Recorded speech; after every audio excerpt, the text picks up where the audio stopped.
Қайырлы күн, күндеріңіз сәтті өтсін. Бүгін сіздермен бірге нан пісірудің ерекше әдісі қайнаған суда нан пісіретін боламыз.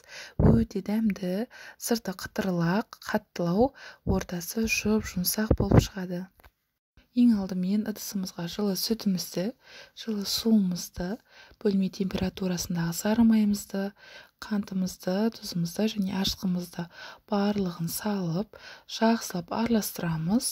Үстіне ұнымызды қосып, біркелкі қамырымызды илеп аламыз. Қамырымыз біріккеннен кейін 5 минуттай осылай қайтарып илеп, жылы жерге бетін жауып, 1 сағатқа қойып қоямыз. Қамырымызды алып, тақтайымызды кішкене қайтарып илейміз. Және де мен 4 бөлікке бөлдім. Егерде қамырларыңыздың біркелкі бөлінгенін қаласаңыздар, таразыны қолдансаңыздар болады. Нандарымызды біртіндеп күлшелеп аламыз.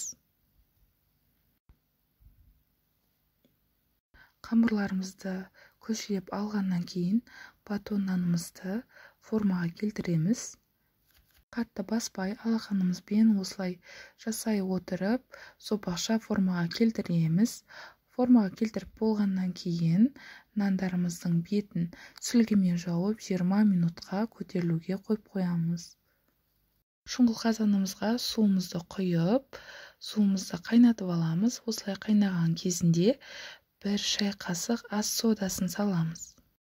Қайнап тұрған суымызға нанымызды салып, 30 секундтан екі жақ бетін пісіріп аламыз. Барлығы 1 минуттан асырмай пісіруіміз қажет.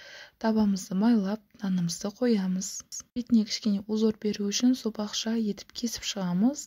Және де осы ыстықтай бетіне кунжут немесе мак сепсеңіздер болады қалауларыңызға қарай. 190 градуста 30 минутта пісіп шығады. Каналға жазылыңыздар, ас болсын.